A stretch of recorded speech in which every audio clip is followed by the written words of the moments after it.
이 욕단의 자손들이 지금 거하는 것, 자, 거하는 것을 어디서 시작했느냐? 그러니까 메사에서 시작했다라는 말이 나옵니다. 근데 사실은요, 메사라는 지명도 있긴 있지만 실질적으로 이 메사라는 말이 히브리어를 가보게 되면 무슨 뜻이냐면요, 부채라는 뜻이 있어요. 맞으면 채무, 빚, 알겠죠? 빚이라는 뜻이 있습니다. 그런데 여기서 우리가 보게 되면요, 여러분들이 이제 잘 이해하셔야 돼요. 여러분 지금 이 노아의 아들이 셈이잖아요. 그 셈의 욕단이 몇 대 손이냐면 셈의 5대 손이에요. 이 사람은 4대 손. 자, 4대 손인데 이 셈의 자손 4대 손에서 이 에벨이라는 사람이 뭐냐? 여러분들이 거기 보게 되면요, 21절 창세기 10장 21절 좀 읽어보실래요? 창세기 10장 21절. 셈은 에벨 온 자손의 조상이요 야벳의 형이라. 그에게도 자녀가 출생하였으니. 자, 여기 이제 보십시오. 셈은 에벨의 온 자손의 조상이라는 말이 나와요. 왜 갑자기 지금 맞으면 이 에벨의 일기까지 지금 2대가 중간에 빠지는 거예요. 왜 맞으면 2대를 제껴놓고 처음부터 이 에벨이 딱 나오느냐? 이건 뭐냐면 에벨이란 뜻이 송아지란 뜻입니다. 송아지. 그러니까 무슨 얘기냐 하면 이 에벨은요, 여기 송아지란 뜻인데, 이것은 뭐냐? 바로 메시아 구속의 이 구속이 맞으면 메시아 구속주를 가리키는 거예요. 그래서 즉 앞으로 하나님의 아들 메시아가 오신다는 신앙을 가지고 있는 사람이 에벨이다 그 말입니다. 그래서 여러분이 그 마태 마가 할 때 마가가 뭐예요? 송아지 복음이라고 하잖아요. 그러니까 이게 뭐냐면 이 메시아 구속 언약을 믿는 사람, 이 사람은 신앙을 가지고 있는 사람이에요. 알겠죠? 이 메시아 구속 언약 신앙을 가지고 있는 사람이기 때문에 에벨이 탁 튀어나온 거예요. 21절에서. 그런데 중간에 누가 있느냐? 맞으면 아르박사시나 세라라는 사람이 중간에 있어요. 그 사람들을 제껴놓고 맞으면 4대손 에벨이 바로 튀어나오는 겁니다. 이건 왜 그러냐? 에벨이라는 사람이 메시아 구속 언약에 대해서 믿음을 가지고 있었기 때문이에요. 그러니까 아무리 언약의 상속자 할지라도 믿음이 없으면 하나님 제껴놔요. 그래서 맞으면 이 에벨이라는 사람은 메시아 구속 언약 신앙을 가진 사람이다. 그러니까 셈의 신앙, 셈도 신앙 가진 사람인데 여기다가 에벨이 신앙 가진 사람이다. 그건 뭐예요? 실질적으로 영적인 계승은 에벨이 하고 있다 그 말입니다. 그래서 그 에벨이 뭐냐? 낳은 아들이 둘이 있어요. 욕단과 벨렉이라는 아들을 낳았다 그 말입니다. 그런데 여기서 이제 보십시오. 욕단이라는 말은 뭐냐면 이건 적다는 뜻이에요. 적은이라는 뜻이에요. 이 사람은 세상에 욕심이 없는 사람이에요. 즉 맞으면 하나님 나라에 대한 소망을 가지고 있지, 이 세상에 대해서는 즉 자기 아버지 에벨을 통해서 맞으면 하나님 나라가 있다는 걸 알았어요. 그리고 메시아 구속 언약 신앙을 갖게 됐어요. 그러니까 이 사람은 지금 맞으면 이 욕단은요, 세상에는 그냥 먹고 살고 있으면 된다. 그냥 먹고 쓰고 뭐 잘 곳이 있으면 된다. 그 정도밖에는 이 욕심이 없는 사람이에요. 그래서 이 뜻이 적은이라는 뜻이에요. 적다. 이해되겠습니까? 욕단이라는 뜻은 적다란 뜻이다 그 말입니다. 욕심이 없는 사람이라 그 말입니다. 즉 최소한의 필요한 것만 있으면 되는 거야. 알겠죠? 이런 세상에 욕심이 없는 사람이란 뜻이 욕단입니다. 그러니까 그렇게 되면 뭐 되세요? 이 사람은 이 세상에 대해서는 비록 가난하겠지만 하늘나라에 대해서는 부유한 자라 그 말입니다. 이게 바로 욕단을 말하는 거예요. 그 다음 이 벨렉이라고 하는 것은 뭐냐면 이 벨렉은 나누었다, 나누어졌다, 나누어진 이란 뜻인데 이 벨렉은 뭐가 나누어지냐면 언어가 나누어진 거예요. 그래서 이것이 이분이 이때 활동할 때가 뭐냐면 바벨탑 사건이 있을 때예요. 그래서 이때에 언어가 전부 갈라져 버린 거예요. 그래서 이분들이 이렇게 했는데 이상하게요. 이 벨렉은 하나님께서 서쪽으로 가게 하시고 욕단은 동쪽으로 가게 하시는 거예요. 이게 성경적인 놀라운 비밀이 있어요. 이 속에. 자, 근데 보십시다. 왜 하나님은 이 셈의 자손들, 그죠? 이 에벨의 이 아들 둘, 욕단과 벨렉을 하나는 왜 동쪽으로 가게 하고 왜 벨렉은 서쪽으로 가게 했을까? 그렇죠? 여기에서 이제 맞으면 이 세상에 대한 하나님의 프로젝트가 놀라우게 나타나고 있는 것입니다. 예? 그래서 보십시오. 지금 맞으면 이 욕단의 후손들은 동쪽 산으로 가게 하셨어요. 그래서 하나님께서 동쪽 산으로 가게 되는데 이 사람들이 맞으면 따로 메사에서 출발을 했는데 어디 가느냐? 동쪽 산 스바이라는 곳에 이르렀더라 하는 말씀이 나와요. 여러분 스바이라는 뜻이 뭐냐? 스바이. 이 스바이라고 하는 것은 계수라는 뜻이에요. 계수. 자, 여러분 보십시다. 여러분들이 민수기 1장 우리 1절에서 3절까지 한번 읽어볼래요? 민수기 1장 1절에서 3절.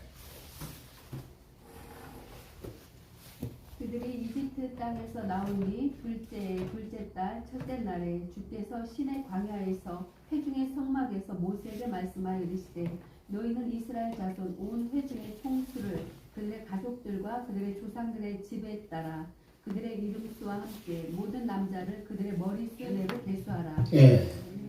자, 거기 계수란 말이 나오지요. 근데 이 마지막에 계수란 말은 뭐냐면 인구수를 조사해라 그 말입니다. 인구수를 조사한다는 말은 뭘 얘기하느냐? 여기가 어디냐면 시내 산에 있는 광야예요.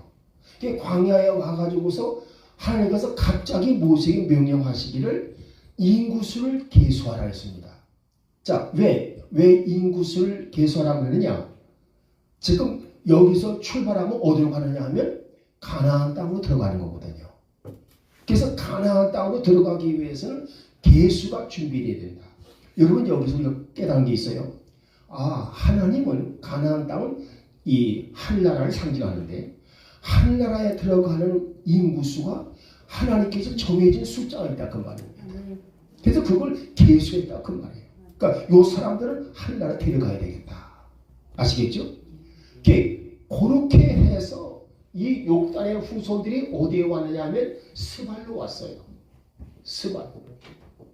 근데 이 스발도 따로 스발이라는 뜻이 아니라 아까 얘기했지만 계수라는 뜻이다 그 말입니다. 그러니까 무슨 얘기냐? 지금 욕단의 자손들이 채무를 짊어지고 이 마지막에 여정을 출발했는데 동쪽 산에 와서 인구수를 계수했다 그런 뜻이 되는 거예요. 근데 여기서 그럼 뇌사가 뭐냐? 아까 그랬죠? 채무, 빚이라고 했어요. 그렇죠? 자, 보십시오. 여러분들이 마태복음 6장 12절과 로마서 1장 우리 14절 15절 한번 가보죠. 무슨 뜻인지. 자, 마태복음 6장 12절입니다. 우리가 우리에게 죄 지은 죄를 사하여 준 것 같이 우리 죄를 사하여 주옵시고. 예, 여기서 우리가 지은 우리의 죄를 사하여 주옵시고 그리고 뭐와 같이 우리에게 죄 지은 자를 사하여 주까지. 근데 이 죄가 무슨 죄냐? 복음의 빚진 죄를 말하는 거예요. 즉 맞으면 지금 우리에게 죄 지은 자는 뭘 가르치냐면 복음의 빚을 진 사람들이 우리에게 진작 복음을 진작 전해줘서 우리로 하여금 이 복음 진리를 통한 축복을 누리게 했어야 하는데도 불구하고 그 사람들이 머뭇거리고 망설이다 보니까 뭐가 되겠어요? 이 복음의 이 채무를, 복음의 빚을 이 사람들이 짊어진 채 있다가 그래도 어쩔 수 없어서 맞으면 우리가 듣게 되었다. 그러니까 이 사람들이 복음을 늦게 전한 죄를 용서해달라 그 말입니다. 진작 복음을 빨리 전해줬으면 우리는 보다 더 빨리 복을 받았을 텐데 그렇지 못했다 그 말이에요.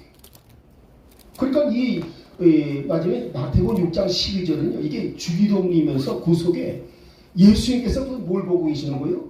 지금 마지막에 욕단의 자손들이 메사에서 출발했다는 그것을 염두에 두고 계시는 거예요. 즉 욕단의 후손들은 뭐 때문에 왔느냐? 자기 아버지가 누구예요? 욕단의 아버지가 에벨이잖아요. 에벨은 뭐예요? 메시아 후속 언약 진리신앙을 가지고 있는 사람들. 그럼 메시아 구속 진리신앙을 가진 사람은 뭐냐? 복음의 빚을 진 사람이에요. 예, 그러니까 지금 하나님 뭐라고 하느냐? 이 복음의 빚진 것을 나중에 가서 복음을 전해서 이 빚을 갚으라. 이렇게 해서 이 욕단의 후손들은 바로 메사에서 출발했다. 즉 마지막에 동쪽으로 간 이유가 뭐냐 하면 복음의 진빚을 갚기 위해서다 그 말입니다. 이거를요, 지금까지 이 동서양의 교회들을 통해서 한 번도 밝혀진 적이 없어요. 이걸 밝혀내면 누구의 존재가 드러나면 동방으로 간 그 사람들의 나라가 어떤 나라냐 이게 밝혀지게 됩니다. 근데 사람들은 지금까지 뭐냐면 메사나 세바를 창조의 개념으로 알고 있는 거예요. 그게 아니에요.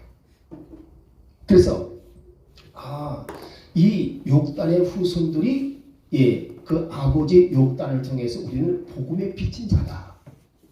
그러니까 우리는 하나님의 명령대로 동쪽으로 가야 된다.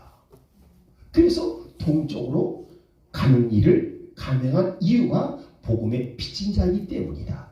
자, 로마서 우리 1장 14절 15절 한번 읽어보세요. 그들 보기에 더 정확해져요.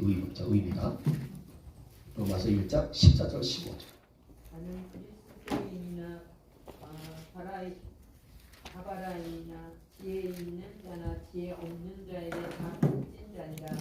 그러므로 내 안에 있는 분량에 따라 나는 로마에 있는 너희에게도 복음을 선포할 준비가 되어 있노라. 할렐루야. 그쵸? 거기 뭐라 했어요? 나는 복음의 빚진 자라.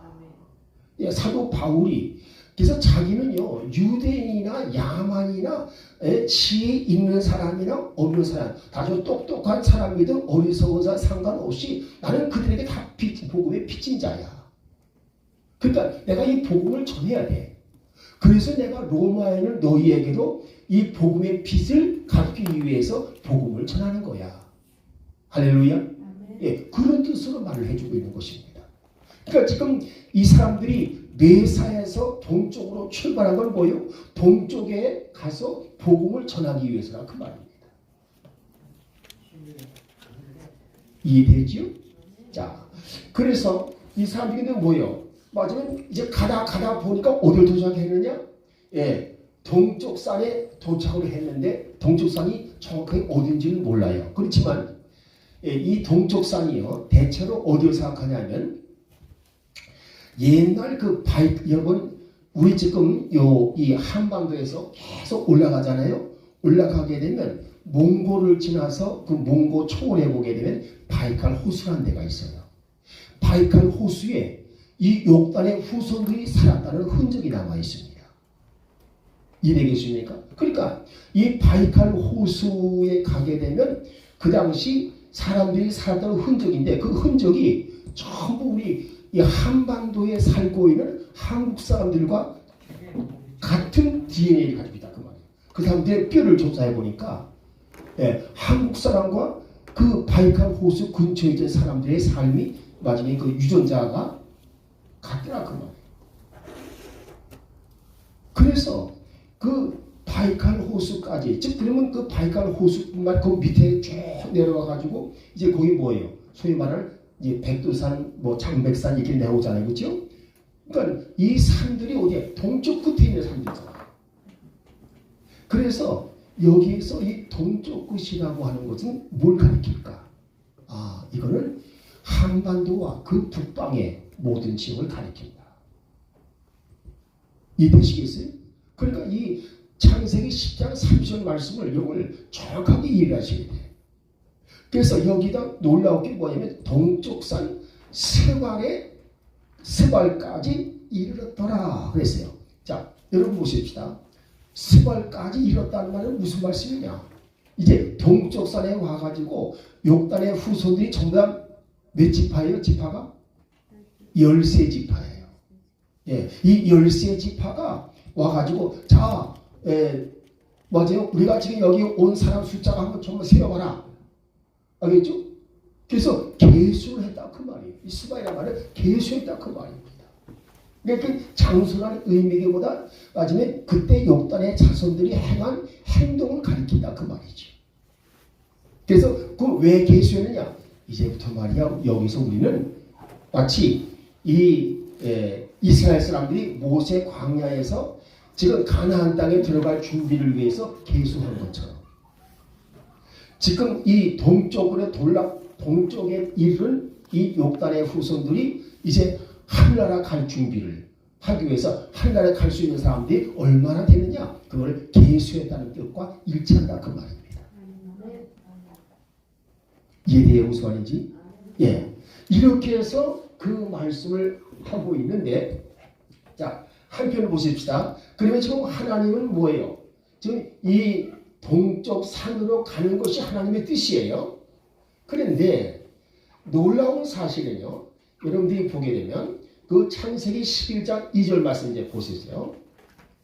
창세기 그들이 동방으로 옮기다가 시날 평지를 만나 거기 거류하며 예, 자, 이 창세기 11장 2절 말씀 가보게 되면요. 이 사람들이 이스라엘 자손에게 말하여 이르라 육지의 모든 짐승 중 너희가 먹을 만한 생물은 이러하니 창세기 11장 2절 2절 11장 2절 2절 맞는데요. 11장 맞아요? 예, 창세기 11장? 예. 아, 내 얘기서네. 미안한데 네, 괜찮습니다. 잘못 봤습니다. 네, 11장 2절 12장 11장 예. 아, 이래서 먼저 찾으신 분. 예, 먼저 읽으세요. 다시 한번 읽어봅시다. 창세기 11장 2절 이에 그들이 동방으로 옮기다가 시날 평지를 만나 거기 거류하며 자, 지금 동방으로 옮기다가 그렇게 말을 했는데 이 지금 KGB 속에 뭐라고 되냐면요. 예, 가다가 동쪽에서부터 이동해 왔다라고 나와 있어요. 그런 무슨 얘기야? 지금 맞으면 동쪽으로 가는 사람들이 방향을 바꾼 거예요. 알겠죠? 그래서 동쪽에서부터 자 보십시오. 여기에 이렇게 나와요. From the east라고 나옵니다. 예, 맞아요. from이란 말은 출발을 나거든요. 아니 동쪽으로 가던 사람들이 갑자기 야 우리 이렇게 아니야. 동쪽에서 돌이켜가지고 어디로 가는 게 도로? 서쪽으로 간다 그 말입니다. 이해되시겠죠? 이제 무슨 말인지. 서쪽으로 가는 거예요.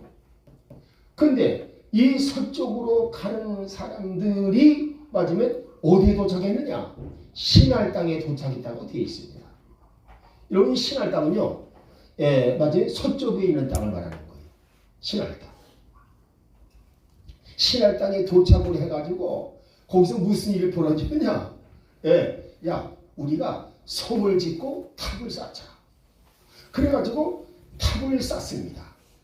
예, 그 탑을 근데 뭐라고 그러냐? 우리가 하늘에까지 닿게 하여 우리 헤어지지 말자. 하나님이 아무리 동쪽으로 가라고 해도 동쪽 가지 말자. 우리 헤어지지 말자. 그래가지고서 맞아요. 자기들끼리 모여서 자 그러면 어떻게 하겠느냐? 성을 쌓자. 이렇게 해서 예, 성을 만들었어요. 성이란 말은 지금 말하는 도시를 만든다 그 말이에요.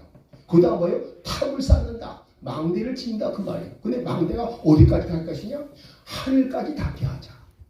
그래서 우리 절대로 헤어지지 말자. 이 말은 무슨 말이에요? 하나님의 말씀에 순종하지 말자 그 말이에요. 하나님은 동쪽으로 가라 해서 지금 욕단의 자손은 동쪽으로 가는데 이 사람들은 마지막에 하나님의 명령을 어기고 우리 동쪽으로 가지 말자. 그래서 동쪽으로 가는 길에서 돌이켜서 서쪽으로 갔다 그 말이에요. 서쪽으로 가는 것이 어디냐? 신할 땅이다 그 말입니다. 이해되겠습니까? 신할 땅, 그러면 여기서 이렇게 방향을 돌려서 동쪽으로 가던 방향을 돌려서 이 서쪽에 신할 땅으로 온 곳은 누가 앉으실까요? 예, 사탄이 앉으시는 거예요. 그래가지고서 이 사람들이 성을 쌓고 대를 쌓고 이렇게 하다 보니까 뭐예요? 하나님께서 야 이것들 봐라. 그래서 하나님이 그들의 의도를 알아요 몰라요? 하나님의 명령을 어기고 그렇지요? 성과 대를 쌓는 것을 바라보고 이놈이 안 되겠구나. 이것들이 말이야 언어가 하나이다. 그때까지 언어가 하나였거든요. 언어가 하나이다 보니까 이렇게 하나님 배반하기를 아주 그야말로 시군중 먹듯이 하고 있구나. 안 되겠다. 그래서 하나님께서 우리 내려가 보자. 자 여기서 곤돌라운 말씀 나와요. 우리 내려가 보자. 예, 우리 내려가 보자. 우리란 말을 쓰고 쓰였죠? 예, 여기서 우리는 뭘 말하느냐? 삼위일체 하나님, 성부, 성자, 성령 하나님이 이와 같이 내려오셨다 그 말입니다. 내려오셔가지고서 그들 하는 걸 보니까 이거 기가 막히거든요. 하나님께서 참 너희가 복음을 전하기 동쪽으로 가라고 했는데 이 사람 동쪽으로 안 가고 우리 역행하에서 마지막에 성과 대를 쌓으면서 하나님께 반역하라 그랬거든요. 그러니까 이 반역하는 일을 앞으로는 막을 수가 없겠다. 이렇게 해가지고서 하나님께서 그들을 갖다가 이와같이 언어를 혼잡시켰다. 그래서 그때 여기 뭐냐? 그때 그 사건을 바벨탑이라는 거예요. 이 바벨이란 말은 혼잡이라는 뜻이에요. 혼잡. 언어를 혼잡게 하셨다. 이 장소가 바로 신할 땅이에요. 이 신할 땅이 어디냐면 메소포타미아 땅입니다.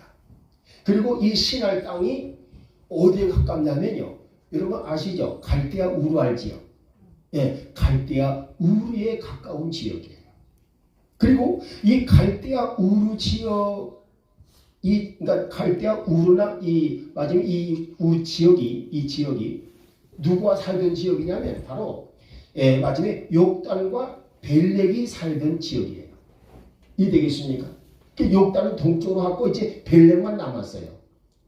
그래서 하나님이 바벨탑에서 언어를 혼잡시키니까 그때에 그래서 벨렉이라는 이름이 뭐라 했어요? 나누어졌다. 분리됐다. 언어가 분리됐다. 그런 뜻으로 썼다 그 말입니다. 그래서 이 벨렉은 결국 뭐예요? 어제 하나님께서 벨렉에게는 동쪽으로 가는 말을 안 하시는 거예요. 그래서 이 사람들은 서쪽에 남아있었던 겁니다. 자, 그런데 여기서 한 가지 놀라운 사실이 이제 발견되죠. 아브라함이요. 지금 거기 창세기 11장 한번 잘 봐보세요. 11장에 보게 되면 자 11장에 보게 되면 어딜 보시냐면 자 보십시다. 28절 29절 한번 읽어보십시다. 28절 29절 그가 태어난 땅인 갈대아 사람들의 우르에서 자기 아버지 데라보다 먼저 죽었더라. 예, 그 위에 27절 맞아 읽어보세요. 한편 데라의 세대들은 이러하니라. 데라는 아브람과 나홀과 하란을 낳았고 하란은 롯을 낳았는데. 할렐루야. 자 여기서 잘 보십시오. 아까 지금 이 에벨은 셈의 몇 대손? 4대손이라고 했어요. 그리고 욕단은 5대손, 벨렉도 5대손입니다. 이해되시겠어요? 그런데 맞으면 이 벨렉은 욕단처럼 동쪽으로 가지 않고 어디 가냐면 그들을 머물렀다 그 말이에요. 알겠죠? 그 머물렀던 지역이 뭐냐? 이 벨렉이 머물렀던 지역이 우르라는 곳이에요. 우르. 이해하시죠? 우르. 그래서 마지막에 벨렉의 후손인 아브라함이 셈의 몇 대손이냐? 셈의 10대손입니다. 셈의 10대손. 이것이 아브라함이에요. 예, 아브라함은 셈의 10대손이 됩니다. 이해되시죠? 자, 예, 그래서 셈의 10대손인데, 자 보시겠습니다. 그래가지고 하나님께서 지금 갈대아 우르에서 불러내셨죠. 아브라함아, 너는 말이야 동쪽으로 가지 말고 서쪽으로 가. 그래서 서쪽으로 가는데 서쪽에 어디가 있느냐? 이 우르에서 보게 된 서쪽이 바로 가나안 땅이에요. 이해되시겠어요? 그러니까 지금 보십시다. 예, 셈의 5대손이 욕단이에요. 벨렉도 셈의 5대손이에요. 근데 셈의 10대손이 되는, 즉 맞으면 5대가 지나서 아브라함 때 하나님께서 아브라함을 부르신 거예요. 갈대아 우리에서. 예, 아브라함아, 너 가나안 땅을 가보라. 그러니까 여기서 하나님 말씀하신 것은 뭐냐 하면, 예, 서쪽으로 가라 그 말입니다. 지금 너 가나안 땅으로 가라는 말은 서쪽으로 가라 그 말이에요. 그래서 이 서쪽으로 갔다. 근데 이 서쪽으로 간 이것을 갖다가 뭐라고 그러냐 보십시오. 예, 자 서쪽으로 가는데, 예, 이거 잘 봐보세요. 자 여기가 우르라는 지역이 있어요. 근데 이 우르 옆으로 가게 되면 이렇게 알겠죠? 여기가 이게 사막지대예요. 그러니까 맞으면 지금 이 사막을 넘어서 여기가 가나안 땅이에요. 잘 생각해 보세요. 지금 여러분이 이걸 보면 아주 기가 막힐 거예요. 지금 자 보십시다. 여기가 지금 이 가나안 땅이 있어요. 근데 하나님께서 뭐예요? 맞으면 야 아브라함아, 그냥 가나안 땅으로 가거라. 이 가나안 땅으로 가려고 되면 사막을 갈 수 없잖아요. 그래서 할 수 없이 이 우르에서 출발해가지고 삥 돌아서 올라간 거예요. 알겠죠? 여기가 뭐냐? 여기가 하나님 땅이에요. 그러니까 하나님 땅을 오고 싶은 게 아니에요. 알겠습니까? 하나님 땅을 오게 된 것은 바로 맞으면 사막을 건널 수가 없으니까. 그래서 이 하나님 땅이 맞으면 가지고 돌아서 간다고 가다 보는데 하나님 땅에 딱 와 보니까 무슨 일이 보였을까요? 자, 여러분 보십시다. 이 하나의 뜻이 뭘까요? 뜻이 고원이란 뜻이에요. 고지대라 그 말입니다. 그러니까 고원 지역이다 보니까 자 맞으면 사막은 뜨거운 열풍이 불잖아요. 근데 고원지대는 날씨가 어떨까요? 아주 시원하고 건조합니다. 그렇죠? 그러니까 살기가 좋은 환경이더라 그 말입니다. 그래서 데라가에 있다가 그 아브라함의 아버지 데라가요. 야, 아이고 나 늙었는데 말이야. 나 거기 못 가겠다. 여기 살기가 좋으니까 여기서 살자. 그 아브라함이 아버지의 명령을 어길 수가 없어서 아이고 그럽시다 그러면. 그래가지고 거기서 살았다 그 말이에요. 이해되시겠습니까? 근데 이때에 이 하나님 땅에 왔던 사람들 가운데 누가 있냐면 바로 아브라함 그리고 나홀이 있었어요. 여러분 보십시오. 데라의 아들이 셋이잖아요. 아브라함과 나홀과 하란입니다. 근데 하란은 이미 갈대아 우르에서 일찍 결혼했다가 죽었어요. 이해되겠어요? 그래서 그 하란의 아들인 롯을 데리고 같이 하란 땅으로 온 거예요. 자, 그럼 여기서 보십시다.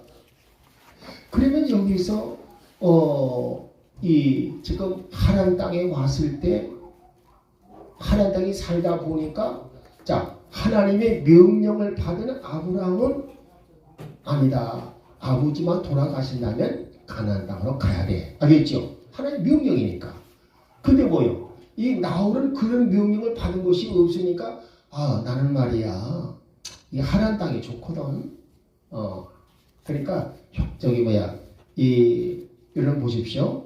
셈 그리고 나홀, 하란 할 때 여러분이 꼭 그렇게 하셔야 됩니다. 하란이 사실은 제일 맏형이에요. 그리고 셈과 나홀은 누가 형인지 동생인지 확실히 정하지 못했지만 하란은 틀림없이 제일 맞이 장남인 게 틀림없습니다. 그래서 하란이 그 당시 낳은 아들이 롯이 벌써 장성해가지고 어른이 되어 있어요. 이해되시죠? 그러니까 하란이 형이라는 게 사실이다 그 말입니다. 근데 왜 성경은 하란을 맹꽁째 놔뒀냐? 이 사람은 육적인 사람이었다 그 말입니다. 근데 하나님께서 뭐가 있어요? 셈을. 여기서 이 데가를 통해서 메시아 구속 언약 신앙을 소유한 사람은 셈이라 그 말이죠. 근데 나홀은 하나님이 이 땅을 구원하시려고 메시아를 보낼 것이라는 지식은 가지고 있는데 나홀은 신앙까지 가진 사람은 아니었어요. 여러분 보십시오. 이게 바로 뭐예요? 지식으로 머물러 있느냐 지식에 믿음을 더하느냐. 여기에 여기 갈림길이 되는 거예요. 그래서 마침내 데라가 나이가 207세가 돼가지고 죽었어요. 어디 겠습니까? 이제는 떠나야지요.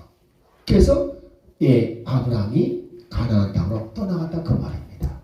이해되겠습니까? 그래서 여기서 이 하란 땅에서 이 가나안으로 가는 거예요. 이해되시죠? 그러니까 지금 왜 지금 이 아브라함이 아니 곧바로 가게 되면 가나안 땅 바로 갈 수가 있는데 왜 마지막에 하란 땅을 왔을까? 이유는 간단해요. 사막지대이기 때문에 그렇다. 그러니까 사막지대 때문에 어쩔 수 없이 그렇게 됐다 그 말이에요. 자, 이해가 됩니까 이제? 이렇게 해서 가나안 땅에 그러면 이 지금 갈대아 우르에서 볼 때 가나안 땅은 뭐냐? 서쪽입니다. 그 하나님이 그 가나안 땅을 가서 뭐예요? 서쪽으로 가란 말씀하신 거 아니에요? 그렇지? 벨렉으로 볼 때 벨렉의 오대손이 바로 누구예요? 벨렉의 오대손이 아브라함입니다. 욕단의 자손들은 동쪽으로 가고 벨렉의 후손들은 즉 아브라함은 어디 가느냐? 서쪽으로 갔다 그 말입니다. 이해되겠습니까? 자, 이렇게 해서 이제 이 아브라함이 서쪽에 서쪽 가나안 땅에 머물면서 이제 아브라함의 믿음을 가지고 살게 하시고 마침내 하나님은 메시아 구속 언약을 통해서 누가 오게 하세요? 예수 그리스도가 오게 하셨다 그 말입니다. 할렐루야. 예수 그리스도가 오신 것은 서쪽을 통해서 오신 거예요. 그런데 놀라운 사실은요. 그 후에 하나님께서 이상하게 틈만 나시면 동쪽 얘기를 하셔요. 자, 한번 가보겠습니다. 뭔가 동쪽에 뭐가 있는 거예요. 자, 한번 우리 잠깐 보십시다. 동쪽. 창세기 3장 우리 24장 읽어볼까요?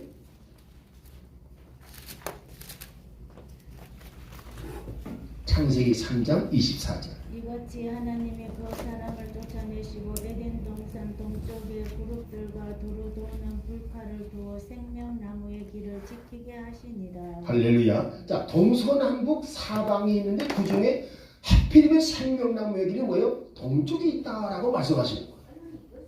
그죠? 동쪽을 지금 지목하고 있습니다. 또 뿐만 아니라 창세기 4장 16절 읽어보십시다. 창세기 4장 16절. 가인이 주 앞을 떠나 나가서 에덴의 동쪽에 있는 노 땅에 거하더라. 할렐루야. 이 가인도요. 마지막에 하나님께 범죄했잖아요. 자기 동생을 죽였으니까. 그렇지만 그 속에서도 하나님의 양해를 얻어가지고 그가 맞으면 도피해에 간 곳이 어디냐? 그래도 에덴 동쪽으로 서쪽이나 남쪽이나 맞으면 간 곳이 아니라 동쪽으로 갔다 그 말입니다. 이 말은 무슨 얘기냐 하면 그래도 메시아 구속 언약의 구원을 받았으면 하는 소망이 있었다 그 말입니다. 이해되겠습니까?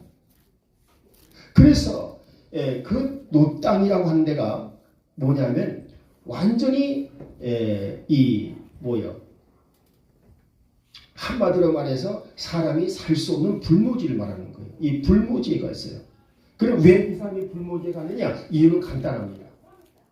뭐냐? 혹시나 누가 쫓아와서 자기를 죽일까 봐. 그래서 사람들이 없는 땅을 골라서 가다 보는데 고하다 보니까 거기가 어디냐? 에덴 동쪽이라 그 말입니다. 그러니까 이 사람 뭐냐? 한쪽으로는 소망을 가지고 있는 거예요. 아, 나도 메시아를 통해서 구원받고 싶다. 알겠죠? 그것이 있었다 그 말입니다. 자, 그 다음에 또 가보십시다. 여러분들이 어디를 보냐면요. 자,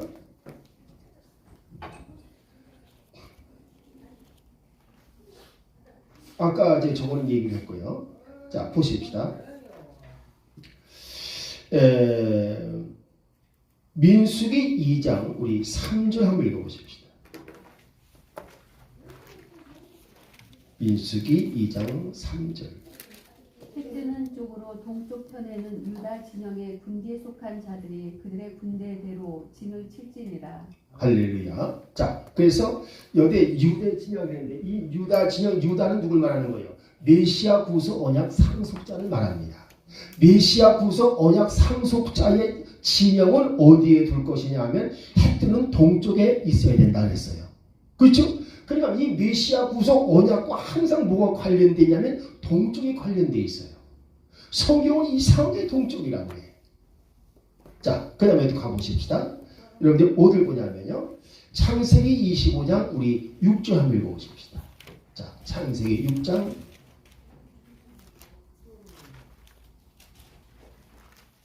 창세기 25장 6절이에요. 자, 창세기 25장 6절. 동료와 간념에 드는 창세기 25장 6절입니다. 자기 사자들에게도 재산을 줘 자기 생전에 그들로 하여금 자기의 아들 이삭을 떠나 동방 곧 동쪽 땅으로 가게 하였더라. 아멘. 그렇죠? 그 동쪽으로 가라는 거잖아요, 지금. 왜 성경을 계속 동쪽으로 가는 말을 하실까요? 참 이상하지요. 자, 보십시다. 그래서 이제 여러분들이 동쪽으로 가라, 동쪽으로 가라. 그러니까 동쪽이 지금 뭔가가 대단한 게 있는 거예요, 지금. 근데 이제 보시겠습니다. 여기에서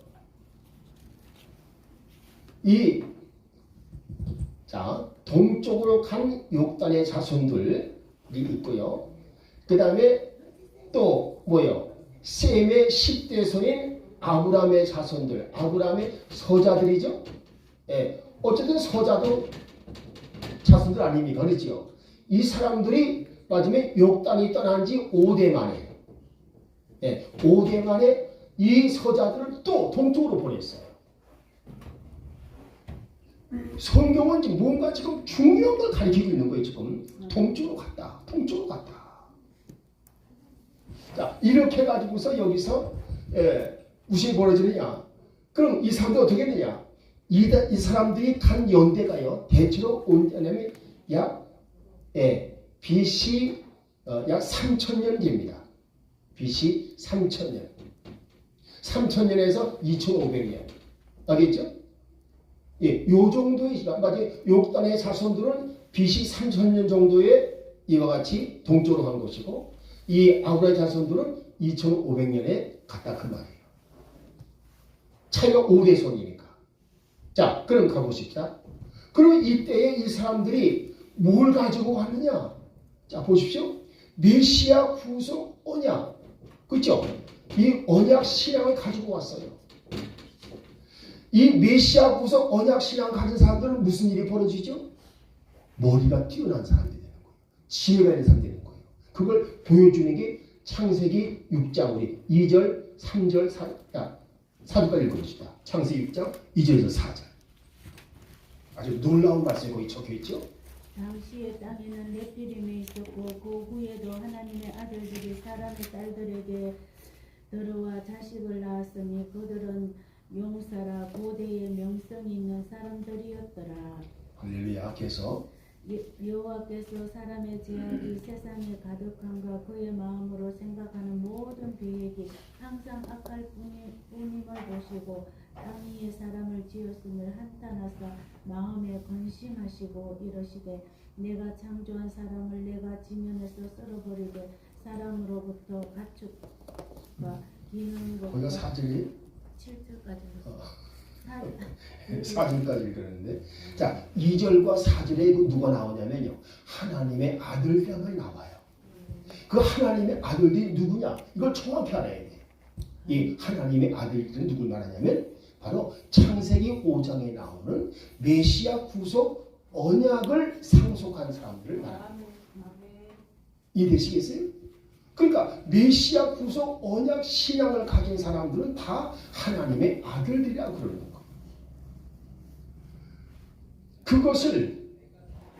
그것을 시편 82편 알겠죠? 예, 시편 82편 우리 그 6절 읽어보십시다. 시편 82편 6절.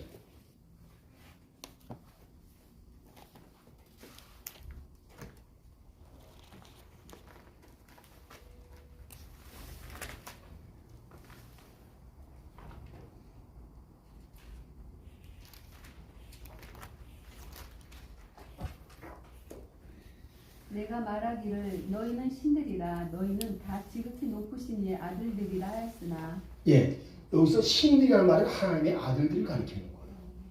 예, 그러니까 신과 같이 대접을 받을 수 있는 사람들이 바로 메시아 구속 언약을 가진 사람들이다. 근데 이 메시아 구속 언약을 가진 사람들은 하나님의 아들들이라 이끌어지는데 이 사람들이 사람의 딸들과 결혼하고 나니까 그 아이들이 고대의 유명한 자였더라. 아까 나오지요? 그게 무슨 얘기입니까?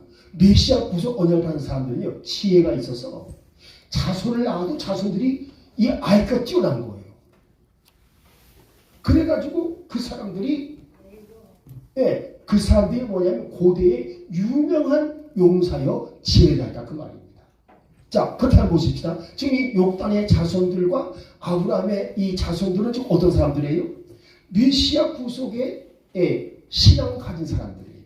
이 메시아 구속 언약 가진 사람들이 동쪽으로 갔어요. 그러면 이 사람들이 문명을 맞으면 어떻게 했어요?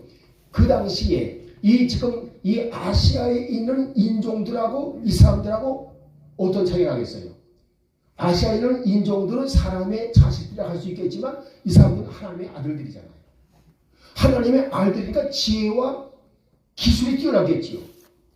그래서요, 놀라운 사실은요, 그 당시에 이 욕단의 후손들이 와서 살았다는 지역에 보게 되면 그 당시에 뭐가 나오냐면요, 아직 다른 사람들은 이 청동기를 만들 수가 없었어요. 청동기나 철기를 만든 거예요, 이 사람들. 얼마나 뛰어난지. 그러니까 청동기 문명, 철기 문명을 지닌 곳이다 그 말입니다. 그러니까 이거는 뭐예요? 엄청난 지혜와 그렇죠? 기술력이 있다는 걸 말해주는 거예요. 이 사람들. 이렇게 해서 이 사람들이 맞아요. 뭐냐? 이 아시아에서요. 자 보십시다. 아시아에서 뭐를 이루느냐? BC 알겠죠? BC 3000년. 이때가 BC 3000년이에요. 이 BC 3000년에서 2500년. 그러면 우리나라에 맞으면 이 개천절 시기가 언제일까요? 나라를 연 시기가 언제일까요? 언제요? BC 2333년이라고 되지요. 여러분 이거 시간을 보시면 안 돼요. 맞으면 욕단의 후손들과 아브라함의 자손들이 온 시기와 이게 시기가 일치합니다. 알겠어요? 그래서 이때에 이 사람들이 세운 나라가 뭐였느냐? 알겠습니까? 실제로 고대사에 가보니까요. 이때에 세운 나라가 단군 조선이라 그 말입니다. 이해되겠어요? 단군 조선. 이 단군 조선이 세워졌는데 이 문명이 얼마나 특이한지. 그래서 그 당시에 주변 민족들이 자 보십시오. 맞으면 이 문명이 발달해 있으면 문명이 발달한 민족과 문명이 발달지에는 민족과는 어떻게 했어요? 그죠? 지배와 피지배층을 이루고 있잖아요. 그래 안 그래요? 여러분 보십시다. 아프리카 사람들이 왜 백인들의 지배를 받나요? 백인들은 뛰어난 문명을 가지고 있고, 예? 이 흑인들은 뭐예요? 그런 문명이 없잖아요. 그러니까 지배를 받는 거예요. 그러니까 똑같이 지금 맞으면 그 당시에 이 동쪽으로 가신 분들이 맞으면 지혜와 기술력이 뛰어나 그 말입니다. 그래서 그 문명이 너무 뛰어난 거예요. 그 문명이 뛰어나 보니까 많은 맞으면 이 청동기 문화, 이 철기의 유물들이 발견되는 거예요. 그래서 그 당시 단군조선 이때에 자 보십시오. 여기 맞으면 이 욕단 자손이 13 종족이에요. 근데 왜 13 종족일까? 자 봅시다. 한 지파는요. 한 지파는 하나님을 섬기는 종족이에요. 성막 종족이다 그 말입니다. 나머지 12지파는 일반 지파와 똑같다 그 말입니다. 이것이 뭐와 일치하냐면요. 하나님은 이 13지파에다가 딱 맞추셔요. 뭘 맞추시느냐? 야곱의 12아들을 갖다가 뭐예요? 마치 레위 지파를 하나 딱 세우시고 나서 뭐였습니까? 요셉의 아들을 둘로 만들어가지고 그 한 지파를 삼아서 12지파를 해라. 레위 지파 빼고 나머지 12지파를 해라. 그래서 야곱도 12지파에서 13지파를 만들어요. 그래서 이 야곱의 13지파와 그러니까 이 욕단 자손의 13지파가 그죠? 이 상황이 일치하는 거예요. 여러분들이 그 욕단의 후손 한번 봐보세요. 하게 되면 24절에서 26절까지 한번 읽어보세요.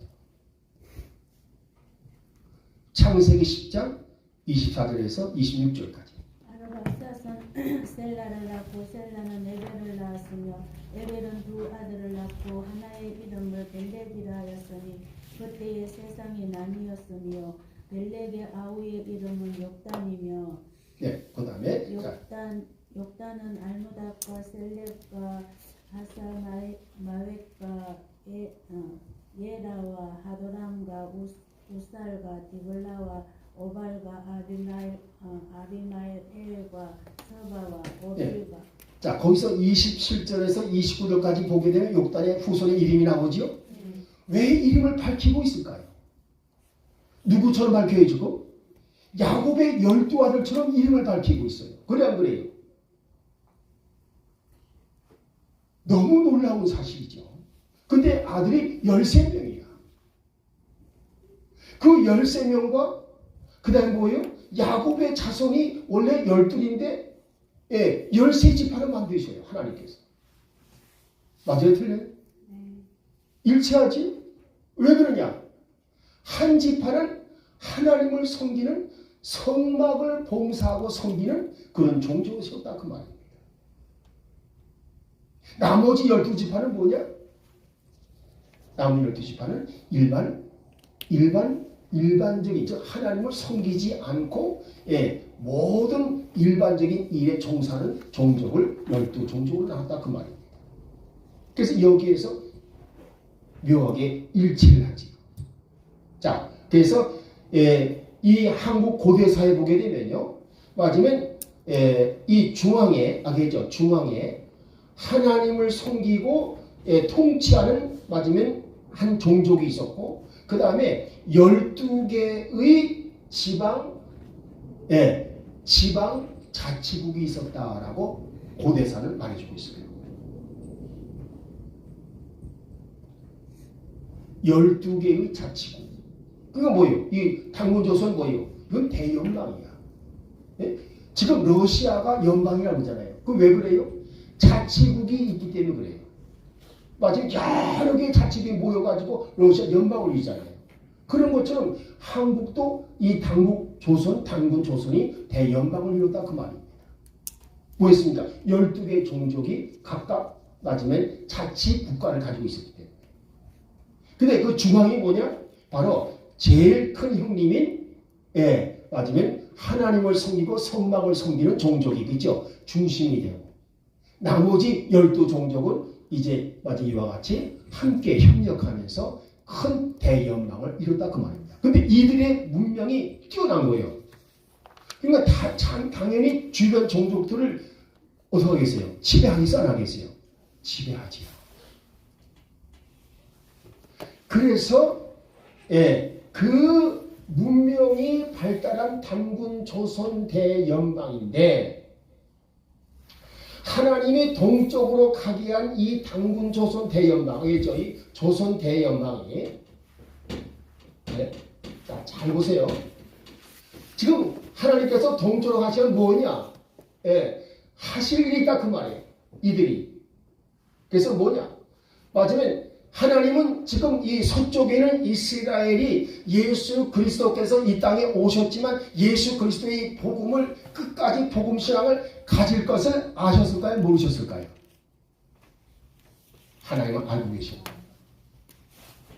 그래서 마지막 때에 동쪽에서 이제 일으키시겠다는 하나님의 계획이 있다 그 말입니다. 그래서 알겠죠? 그래서 이런 계획을 가지고 있으니까 원수마귀 사탄은 뭐예요? 이거 그냥 놔뒀다가는 말이야. 놔뒀다가는 이제 맞으면 우리가 지금 맞으면 예수 그리스도를 십자가에 못 박아서 죽이고 나서 말이야. 로마의 이 맞으면 군대를 동원해가지고 예루살렘 포위해서 대학살했잖아. 그래서 맞으면 지금 이스라엘 백성들을 전 세계로 흩어버렸다 그 말입니다. 그러니까 이제 그것은 끝난 줄 알았는데 뭐예요? 하나님은 또 다른 계획을 하고 계시다고 말이에요. 동쪽에다가 동쪽으로 간 백성들을 통해서 뭘 일으키시느냐? 맞으면 놀라웠게 대연방을 일으키시다 그 말입니다. 저 대연방을 놔두게 되면 저기에서 또 맞으면 이 세상을 구원하겠다는 복음이 튀어나오겠구나. 이래가지고요. 이 맞으면 마귀는 이 조선 대연방을 맞으면 계속 침략하기 시작했어요. 침략하고 압제하고 약탈하고 알겠죠? 이런 맞으면 이런 일이 벌어지면서 이 대한민국에 점점 이 조선 대연방은 짜부러져서 어디까지 남았어요? 마침내 한반도, 그렇죠? 이 한반도까지 내려왔다 그 말이에요. 한반도까지. 근데 이 한반도에 내려왔는데 여기는 압록강이, 여기는 두만강이죠. 자, 근데 보십시다. 이 맞으면 여기까지 한반도가 찌그러졌는데 어떻게 했어요? 맞으면 이 한반도 남단에 겨우 남아있던 이 조선 대연방의 그루터기가 이게 바로 이 남한 땅의 그루터기라 그 말입니다. 근데 뭐예요? 이것마저도 없애려고 공산마귀 군대는 어떻게 됐어요? 남쪽으로 밀고 내려왔잖아요. 여러분 보십시다. 이 공산마귀 군대가요. 6월 25일날 전쟁을 일으킨 것은 뭐예요? 뭘 없애려고 하는 거예요 지금? 저 조선 대연방을 없애버리는 이 마귀의 계획에 따라서 움직이는 거예요. 그래서 맞으면 이 공산당 이 마귀 군대가 쳐들어와서 맞아 없애려고 다 성공한 듯이 보였는데 하나님이 어떻게 했습니까? 이 한반도 남단에 있는 그루터기를 없애게 되면 하나님이 조선 대연방을 통해서 지금 다시금 이 복음을 전 세계에 확산시키겠다는 계획이 무산돼야 안 무산돼요? 무산되어 버리잖아요. 그러니까 하나님은 뭐였습니까? 안 되겠다. 마귀가 맞으면 이 한반도 남단에 있는 그루터기마저 없애려고 하는구나. 그래서 이들이 맞아 그야말로 이 북한 군대가 쳐들어왔을 때 하나님께서 뭐였습니까? 긴급히 유엔의 16개국을 동원해가지고 이 땅을 방어하게 하시고 보호하겠다 그 말입니다. 할렐루야. 아멘. 이렇게 해서 맞으면 이 남한 땅이 이제 딱 뭐가 됐어요? 보호가 된 거예요. 아멘. 자, 그런데 여기서 한 가지 놀라운 사실은 뭐냐면 이 하나님께서 이와 같이 행하시니까 이제 마귀도 벌써 맞으면 하나님이 알아주셨구나.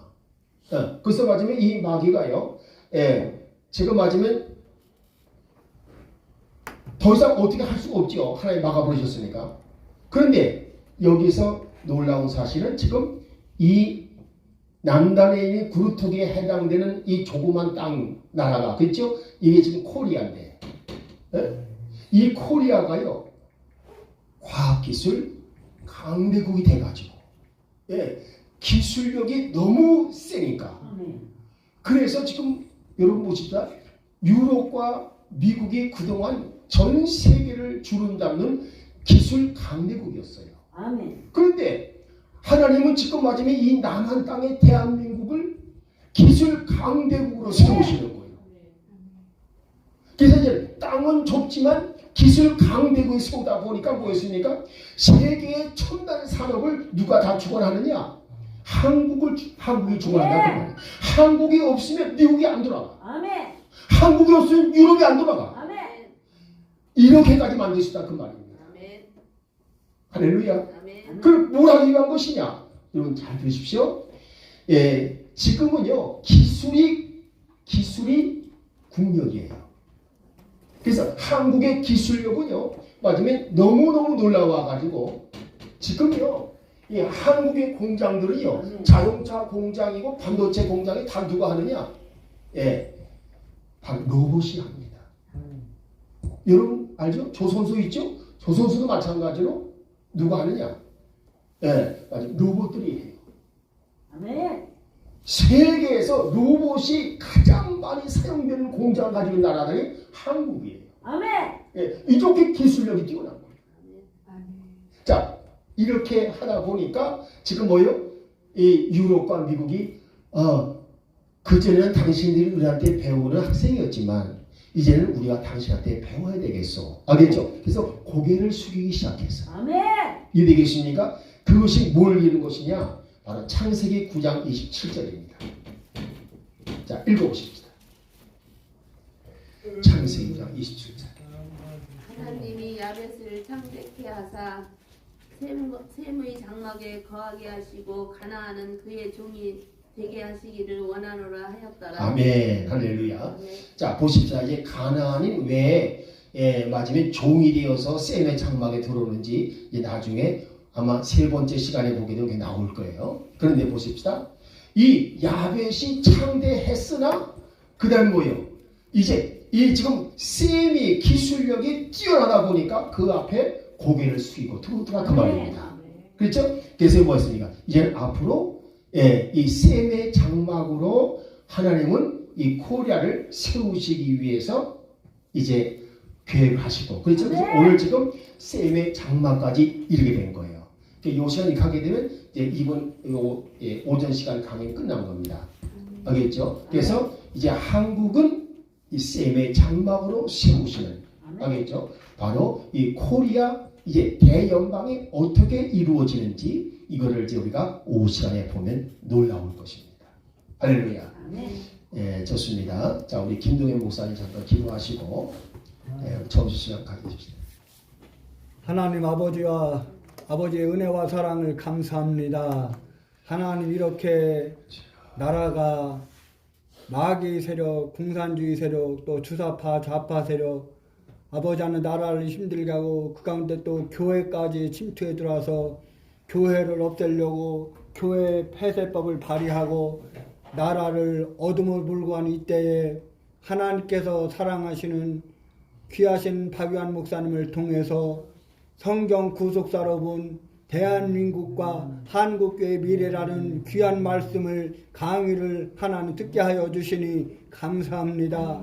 하나님 아버지 무엇보다도 귀한 말씀을 가르쳐 주시는 박유한 목사님 늘 강건함을 허락하여 주옵소서, 태임을 허락하여 주옵소서, 영역과 영권을 허락하여 주시고 귀한 말씀을 가르쳐 주실 때마다 피곤찮게 하여 주시고 하나님 이제 말씀을 삼하고 갈급한 심령들을 하나님 보내주셔서 하나님 이 자리가 차고 넘칠 수 있도록 은혜를 베풀어 주옵소서.